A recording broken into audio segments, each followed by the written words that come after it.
ሰበር ዜና ሬሳ አንቆጥርም እሺኛ አስከሬን አንቆጥርም። በምስራቅ አርሲ የ60 ዓመት አባት ተገደሉ። ስለ ስውሯ ማርያም መረጃ ላወጣ ነው። ሰላም ኦርቶዶክሳውያን ባለማተቦች እንደምን ቆያችሁ እንደምን አረፈዳችሁ። እነሆ ዛሬም በሌላ ቪዲዮ ተመልሼ መጥቻለሁ። የዛሬው ቪዲዮአችን የዛሬው መነጋገሪያ አጀንዳችን የሚሆነው እንግዲህ ስውሯ ማርያም ስታስጨንቅ የነበረችው ግለሰብ መታሰሯን ታውቃላችሁ። ይሄንን ተከትሎ ደግሞ ብፁዕ አቡነ ቀሌምንጦስ ልጄን ፍቱ ብለው በእስር ቤት ተገኝተዋል። ይሄንን ቪዲዮ አብረን የምንመለከት ይሆናል። እንዲሁም ደግሞ ዛሬም ድረስ የአርሲ ኦርቶዶክሳውያን ባለማተቦች እየተገደሉ ነው፣ እየታረዱ ነው፣ እየተጨፈጨፉ ነው። ይሄንን አብረን የምንመለከት ይሆናል። እስከ ቪዲዮ መጨረሻ አብራችሁን ቆዩ። ቪዲዮን ከመጀመራችሁ በፊት ላይክ፣ ሼር፣ ሰብስክራይብ ማድረጋችሁ እንዳይዘነጋ። ወደ ቪዲዮ።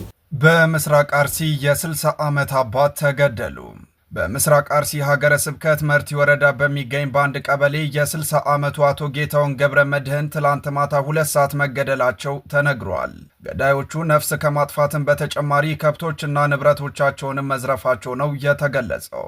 በዚህ ወረዳ በሚገኝ ጋዶ ቀበሌ የሚኖሩ 5 ሰዎች ጥቅምት 24 ቀን 2018 ዓ.ም የእርሻ ስራቸውን አጠናቀው ምሳቸውን እየበሉ ባሉበት በታጣቂዎች በተከፈተባቸው የተኩስ እሩምታ መገደላቸው ይታወሳል።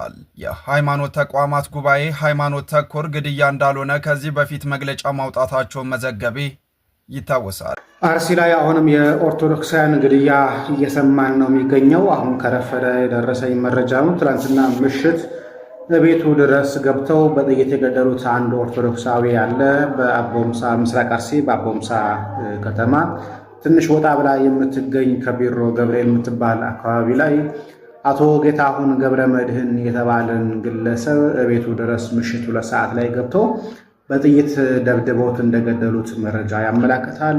አርሲ የኦርቶዶክሳውያን መከራ የሚሰማበት፣ የኦርቶዶክሳውያን ሰቆቃ የሚሰማበት፣ የኦርቶዶክሳውያን ግድያ የበረከተበት ቦታ። እንግዲህ በአርሲ ኦርቶዶክሳውያን ባለማተቦች ጉዳይ ላይ እየተፈጠረ ያለው ነገር በጣም አስቀያሚ የሆነ ነገር ነው። ለዚህም ዋና ማሳያው ደግሞ ከትናንትና በስቲያ ህዳር 22 እንዲሁም ህዳር 23 2 ኦርቶዶክሳውያን ባለማተቦች ተገለዋል። ይህንን ጉዳይ ለሀገረ ስብከቱ ለአርሲ ሀገረ ስብከት ለብፁዕ አቡነ ያሬድ ያስተላለፉ የነበረ ቢሆንም የአካባቢው መን ነገር ግን የአቡነ ያሬድ መልስ የነበረው ንቀትና ፌዝ የተሞላበት ነው። እየተገደሉ ያሉት ኦርቶዶክሳውያን ይሁን አይሁኑ እኔ በምን አውቃለሁ የሚል መልስ ሰጥተዋቸዋል። ቆብ የጫነ አንድ አባት ሀገረ ስብከት ድረስ ሄዶ መስቀሉን ጨብጦ ቀሚሱን አድርጎ ልጆቻችን እየተገደሉ ነው ብሎ ክርስቲያን በመሆናችን እየተገደሉ ነው እየታረድን ብሎ በሚሄድበት ሰዓት ላይ የሚሞቱት ኦርቶዶክስ ይሁኑ አይሁኑ አሳፋሪ መልስ። ዛሬም እነሱ ወንበራቸው፣ ስልጣናቸው፣ ነዋያቸው፣ ቢዝነሳቸው እስካልተነካ ድረስ ለቤተክርስቲያኑም ሆነ ለምእመኑ ግድ አይሰጣቸውም። አርሲ ላይ 4 ቤተክርስቲያኖች ታቦታቸውን ይዘው ሸሽተዋል። 4 ቤተክርስቲያን ማህበረ ካህናቱ ጭምር ታቦታቸውን ይዘው ሸሽተዋል ወደ ከተማ ማለት ነው። ይሄን እያየ እንኳን የሀገረ ስብከቱ ሊቀ ጳጳስ ተብየው ምንም እየሰራ አይደለም። ዛሬም እሱ ነዋይና ቢዝነሱን እያሯሯጠ ይገኛል። በዚህ ጉዳይ ላይ ደግሞ የሚሞቱት ሰማዕታቶች ሬሳቸውን አይደለም እንቆጥረውኛ፣ ሬሳቸውን ሳይሆን የምንቆጥረው ሰማዕትነታቸውን ብቻና ብቻ ነው። አድምጡ። ሬሳ አንቆጥርም እሺኛ አስከሬን አንቆጥርም። ሰማዕታት እንቆጥራለን። ዘር አላቸዋ። የክርስትናው ዘር የበዛው በሰማዕታቱ ደም ላይ። ቅዱስ እስጢፋኖስ ሲገደል ክርስቲያኖች ሲበተኑ የክርስትናው ዘር ያድግ ነበረ። ደግሞ በምድር ብቻ አይደለችም ቤተክርስቲያን ያለችው፣ በምድርም በሰማይም አለች። ስለዚህ እኛ ክርስቲያኖች ስለሆንን ደግሞ ከቅዱሳን መላእክት ጋር ህብረት ያለን ስለሆንን እንደ እግዚአብሔር ፈቃድ ሞት እንኳን ቢመጣ እየጸናን እናልፈዋለን። ክርስቲያን በምድር ሲኖር እንደ እግዚአብሔር ፈቃድ ቢያልፍም ደግሞ እንደ እግዚአብሔር ፈቃድ መንግስት ወራሽ ነው። ምን ወራሽ ነው አልኳችሁ? ምን ወራሽ ነው? መንግስት ወራሽ ነው። ለዚያ ነው በሰማዕትነት የሚያልፉትን በአላውያን ነገስታት ፊት ቆመው ስለ ስሙ መስክረው ማህተባችን አንበጥስም፣ ማህተባችን ከሚበጠስ ክርስትናችንን ከምናጣ አንገታችን ይበጠስ እያሉ በሞታቸው ክርስቶስን እያከበሩ የሚያልፉት። ሰማችሁት አይደል? እኛ ሬሳን ሳይሆን የምንቆጥረው ሰማዕትነት ነው። ሰማያዊውን አክሊል ሊቀዳጁ የሚሄዱትን ባለማተቦች ሰማዕትነታቸውን ብቻ ነው የምንቆጥረው፣ ሬሳነታቸውን አይደለም። ያችን ሰማያዊውን አክሊል እስኪቀዳጁ ያለውን ነው ምን ቆጥረው። ዛሬም ድረስ በአርሲ ላይ ደም ፈሷል። ቤተ ክህነቱም ዝም ብሏል፣ ሀገረ ስብከቱም ዝም ብሏል። ሀገረ ስብከቱ እስካልተናገረ ድረስ ቤተ ክህነቱ ምንም አይነት ምላሽ ሊሰጥ አይችልም። ለዚህም ደግሞ ዋና ተጠያቂኛ ባለማተቦች ልናረግ የምንችለው አንድና አንድ አቡነ ያሬድ የተባሉትን የሀገረ ስብከቱን ሊቀ ጳጳስ ብቻ ነው። እናንተን መድኃኔዓለም ይፋረዳችሁ። ልጆቻችሁ ሲገደሉ ሲሞቱ እያያችሁ ዝም እያላችሁ ዛሬ ላይ ቢዝነስና ነዋያችሁን የምታመጣላችሁ አንድ ግለሰብ ታሰረች ብላችሁ እስር ቤት ድረስ ሄዳችሁ ትጠይቃላችሁ። የታሰረችውን ግለሰብ ሄዳችሁ የጠየቃችሁ እንዴት የሚሞቱትን ባለማተቦች የሚታረዱትን ክርስቲያኖች መፍትሄ እንዴት አታስገኙላችሁ? በስውሯ ማርያም ጉዳይ የታሰረችውን ግለሰብ አስፈታለሁ ብሎ ብፁዕ አቡነ ቀሌሜንጦስ የታሰረችበት እስር ቤት ድረስ ሄደዋል። እስቲ ስሟቸው። ስለ ስውሯ ማርያም መረጃ ላወጣ ነው። ይህን ቪዲዮ ላይክ፣ ኮፒ ሊንክ፣ ሼር፣ ሪፖስት አድርጉት። እንግዲህ ስውሯ ማርያም ላይ አስተዳዳሪ ነኝ ብላ ሴት አስተዳዳሪ ነኝ ብላ እያስቸገረች ያለችው ማስተዋል የምትባል እቺ ልጅ ታስራለች። እንደታሰረች ታውቃላችሁ። ግን እሷን ለማስፈታት አቡነ ቀሌሜንጦስ የሰሜን ሸዋ ሀገረ ስብከት ሊቀ ጳጳስ፣ ሀገረ ስብከቱ አጠቃላይ ሰዎች ተሰብስበው ለማስፈታት ሽር ጉድ እያደረጉ ነው። ለምንድን ነው ለማስፈታት እየሞከሩ ያሉት? ምንድነው እሱ እየተነካባቸው የሚለው ነገር ልንገራችሁ፣ መረጃ አወጣለሁ። ምክንያቱም ማስተዋል ከተያዘች ማስተዋል ካበቃላት ብዙ ሚስጥር ይዛለች። ብዙ ሚስጥር ነው ያዘችው። አንደኛ አቡነ ቀሌሜንጦስ ይሄን ነገር በደንብ ያውቁታል። ስውሯ ማርያም ላይ የሚሰራውን ግፍና በደል ማጭበርበር፣ የሰውን ማጭበርበር፣ የህዝበ ክርስቲያኑ ማጭበርበር በደንብ ያውቁታል።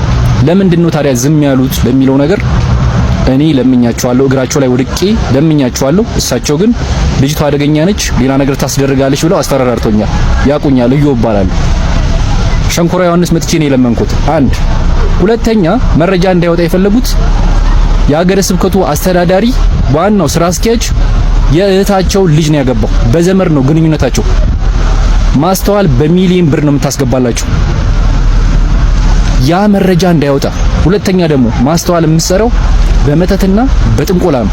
ህዝበ ክርስቲያኑ እንደፈለገ የነዳች እንደፈለገ የምታረገው በጥንቆላና በመተት ነው። እኔ እስካሁን ድረስ አውቄ ዝም ብያለሁ። ብዙ መድረክ ላይ ያስወጣሻቸው የምታስተናግሪያቸው በብር ገዝተሻቸው ታሪክ ቤተክርስቲያን ውስጥ የሌለ ታሪክ አባቶች አሉ፣ ስውራን አባቶች አሉ፣ ድንግል ማርያም ምናምን እያልሽ በብር እየገዛሽ ሰውን እየገዛሽ ነው ስታስነግሪ የነበርሽው። ብዙ ጉድ አለ፣ ስውሯ ማርያም ብዙ ጉድ አለ። አቡነ ቀሌሜንጦስ እና አብረው የነበሩ ሰዎች አገረ ስብከቱ ስለሚዋረድ ነው እሷን ለማስፈታት እንደዚህ የሚሮጡት። ከዚህ በኋላ እንደ አባት ነግሮኖታል፣ እናከብሮታለን። እግዚአብሔር የሾሙት ነው። እምቢ ካሉ ግን ከቤተ ክርስቲያን አይበልጡ። እኔ ዱርዬ ነኝ፣ እንደ ዱርዬ ነው የምናገረው። ከዚህ በኋላ እምቢ ካሉ ማለት ነው እጆትን አንሱ። ከወንበዴ ጋር ክርስቶስን ከካዲ ሴትዮ ጋር እጆትን አንሱ። እምቢ ካሉ ጉድ እናገራለሁ። ይሄ የጥንቆላውና የመተቱን አብሶ እናገራለሁ። ሰውን ጉድ አድርጋችሁታል። እንደ አገረ ስብከቱ ይፈልጋል፣ እርሱም ይፈልጋሉ። ምክንያቱም የህዝበ ክርስቲያንን ብር በዝብዛችኋል። በዝብዛችሁ ለራሳችሁ ጥቅም አድርጋችኋል። እናገራለሁ። ስውሯ ማርያም ያለው ጉድ በጆሮአችሁ ባሰሙት ጥሩ ነው። ብዙ ጉድ ነው ያለው። ይሄው ዝም ብዬ ነው። ብዙ ሰውን ከጥቅም ውጭ አድርጋችሁታል። ብዙ ሰውን መዝብራችኋል። የህዝብ ሀብት ነው የመንዘራችሁት። ጸረ ሙስናና ኮሚሽን እንደ ኮራፕሽን ሙስና ስላለበት እዛ ቤት ውስጥ በትልቁ ትፈልጋላችሁ። ሁላችሁም ሀብታችሁም ታስመዘግባላችሁ ኬት እንዳመጣችሁ። ብዙ ጉር ነው ያለው እዛ ቤት ውስጥ ቤተሰቦች። አሁንም እናገራለሁ፣ እቺ ልጅ እስከመጨረሻው ተይዛ ለህግ ቀርባ ያለው ነገር እስካልነገረች ድረስ እንደዚህ የምትነካኩ ከሆነ ጉር ነው የማወጣው። ለቤተ ክርስቲያን ብዬ ነው ዝም ያልኩት። አሳልፎ እንደመስጠት ስላሰብኩት ነው። እምቢ ካላችሁ ግን ብዙ ጉድ አለ፣ እናገራለሁ። ማንም ምንም አታመጭም፣ ቅንጣት ነገር ማለት ነው። አመሰግናለሁ። ላይክ፣ ኮፒ ሊንክ፣ ሼር፣ ሪፖስት አድርጉት። ሰበር ዜና! አሁንም ማስተዋልን አጸደ ማርያምን ለማስፈታት የሰሜን ሸዋ ሀገረ ስብከት ብፁዕ አባታችን አቡነ ቄሌሜንጦስ ሸገር ሲቲ ጣፉ ፖሊስ ጣቢያ ይገኛሉ ማለት ነው። ስለዚህ ይሄ ጉዳይ ከቤተ ክርስቲያን ጋር ምንም የሚያገናኘው ነገር የለም። ልጅቷ ወንጀለኛ ናት። እባኮት የሰሜን ሸዋ ሀገረ ስብከት ብፁዕ አባታችን አቡነ ቄሌሜንጦስ አርፈው ይቀመጡ። ልጅቷ ወንጀለኛ ናት። ስለዚህ ይሄ ነገር ጉዳዩ መንግስት ስለያዘው እርሶ አይመለከቶትም። ይህን ቪዲዮ ሼር፣ ኮፒ ሊንክ አድርጋችሁ ለሁሉም የኦርቶዶክስ ተዋሕዶ አድርሱልኝ። የእናንተ ጥግ ድረስ ለመሞኖቻችሁ መታገል እዚህ ድረስ ነው። ገና ለገና ቢዝነስ የምታመጣ ሴትዮ ታሰረች ብላችሁ የታሰረችበት ድረስ ሄዳችሁ ከጠየቃችሁ ነገ ደግሞ እቺ ግለሰብ የሆነ ነገር ደረጃ ብትደርስ ከነታጣቂዎቿ የሆነ ቦታ ላይ ብትደርስ ተጠያቂ የምታደርጉት ምዕመኑን ብቻ ነው። እቺ ግለሰብ ባለማህተቦችን ስታስደበድብ ነበረ። ክርስቲያኖችን ብዙ ነገር ስታስደርጋቸው ነበር። ከአንድ ደብር በራስ ፍቃድ ብቻ ከሰፈር ልጆች ጋር እንኳን ጉዞ ማትሄድበት ቤተክርስቲያን ነች ስውሯ ማርያም። በዚህ ሴትዮ ምክንያት ይዘክር ከአንድ መኪና 20 እና 40 ሺህ ብር እየተቀበለች ሹፌሩንም አዘጋጁንም እያስደበደበች መኪናውንም እንዳይወጣ እያደረገች ከነመመኑ ያስያዘች የነበረች ግለሰብ ነች። በሮብ ምድር በሬ አሳርዳ ለካህናቱ አብልታለች። ይሄንን ሁላችንም እናውቀው ነገር ነው። በዚህ ጉዳይ ላይ ደግሞ ሲሟገቱ የነበሩትን ወንድሞች እነ ዘማሪ ዳዊትን እነ ስንታየውን እነ መምህር ሳሙኤልን ብዙ ደረጃ ላይ ለማድረስ የደረሰች ሴትዮ ነች። በጣም ብዙ ደረጃ ከቤተ ክህነት እስከ ህግ አካላት ድረስ ማንንም አይነካኝም በላ እየዛተች የነበረች ግለሰብ ነች። እጄ ረጅም ነው ትላለች፣ ባለማተቡን ታስደበድባለች። ስውሯ ማርያም የሚሄድ ወጣት ራሱ ፈውስን ፈልጎ የሚሄድ ባለማተብ ብዙ ነገር እየሆነ ነው የሚመለሰው። እየተደበደበ ነው የሚመለሰው። አካሉ እየጎደለ ነው የሚመለሰው። እዚህ ደረጃ የደረሰች ግለሰብ ከቤተ ክህነት ጀምሮ ማንም አይነካኝም እስከ ህግ አካላቶች ማንም ድረስ አይነካኝም መታችሁ ተታገሉኝ እያለች ስትናገር የነበረች ሴትዮ ዛሬ ላይ ገና ለገና ታሰረችና አንድ ጳጳስ ከሀገረ ስብከታቸው ለቀው መተው እዚህ አዲስ አበባ ልጄ ታስራለች ብሎ ለማስፈታት ይሯሯጣሉ። ለምን ለአርሲ ባለማተቦች አልተሯሯጣችሁ ነው? ስጃችሁ አለበት። በዚህ ጉዳይ ላይ በአርሲ ኦርቶዶክሲያን ባለማተቦች ጉዳይ ላይ ዛሬም ክርስቲያኖችን እየደበደባችሁ እየገደላችሁ ዛሬም ድረስ ደግሞ ለባለማተቡ የሚጮው ባለ ክርስቲያኖችን እያሰራዎቻቸው ትገኛላችሁ። ዛሬም ድረስ ማለት አድምጡት። እየሆነ ያለው ነገር እንግዲህ በጣም ይደንቃል። የአርሲ ኦርቶዶክሳውያን እየሞቱ እነዛን ገዳዮችን ማስቆም፣ ገዳዮችን ለህግ ማቅረብ፣ ሰዎች የመኖር መብታቸው እንዲከበርለት ከማድረግ ይልቅ ለምን ሞትን አንገደልም ብለው የሚናገሩ ሰዎችን ማሰር ህጋዊ መንገድ ሆኗል በዚህ ዘመን። እንግዲህ መምህራችን መምህር ዮሴፍ ወንድማችን ዮሴፍ መታሰሩ ከዚህ ጋር በተያያዘ ይታወቃል። ቀርቦ ነበረ ለፍርድ ቤትም። እነሱም ምንም በደል ባያገኙበትም በደል እስክናገኝበት በደል የምንፈልግበት ተጨማሪ አስቀራት ያስፈልገናል ሲሉ ፍርድ ቤቱን ጠይቋል። ፍርድ ቤቱን በደም ሳይኖርበት ለምን አሰራችሁት ብሎ ከመጠየቅ ይልቅ በደል የምትፈልጉበትን 10 ቀናትን ጊዜ ፈቅጃለሁና ለታህሳስ 2 ይዛችሁ ቅረቡ ብሎ በበደሉ ተባብሯል። እንግዲህ ወንድማችን ዮሴፍ ላይ አይደለምና 10 ቀናት 10 ዓመታት በደል ቢፈልግበት ለእስር የሚያበቃ ቅንጣት ያክል በደል አይገኝበትም። እርግጥ ነው ለእናንተ ለነዚህ ለአሳሪዎች ጥፋት ማለት ክርስቶስን መከተል እውነተኛ ኦርቶዶክሳዊ ሆኖ መገኘት ነው። ለዛም ነው የአርሲ ኦርቶዶክሳውያን እንደ ወንጀለኞች እንደ በደለኞች እየተፈለጉ የሚገደሉት። ለዚህም ነው መጨፍጨፍ በደል ሆኖላቸዋል። ፍትህ ዮሴፍ ለታሰረላት ለአርሲ ኦርቶዶክስ እንዲሁም ፍትህ ለወንድማችን ዮሴፍ ይሁን እንላለን። ሁለት አጫጭር መረጃ ልስጣችሁ። አንደኛ ወንድማችን ዲያቆን ዮሴፍ ነው።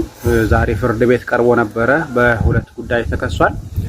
አንደኛ ጉዳዩ እንግዲህ መንግስትን በውጭ ሀገር በተመደበለት ፈንድ ለመገልበጥ በመንቀሳቀስ የሚል ሲሆን፣ ሁለተኛ የሃይማኖት ተቋማት ጉባኤን አሻንጉሊት ብሎ ሰድቧቸዋል የሚል ነው።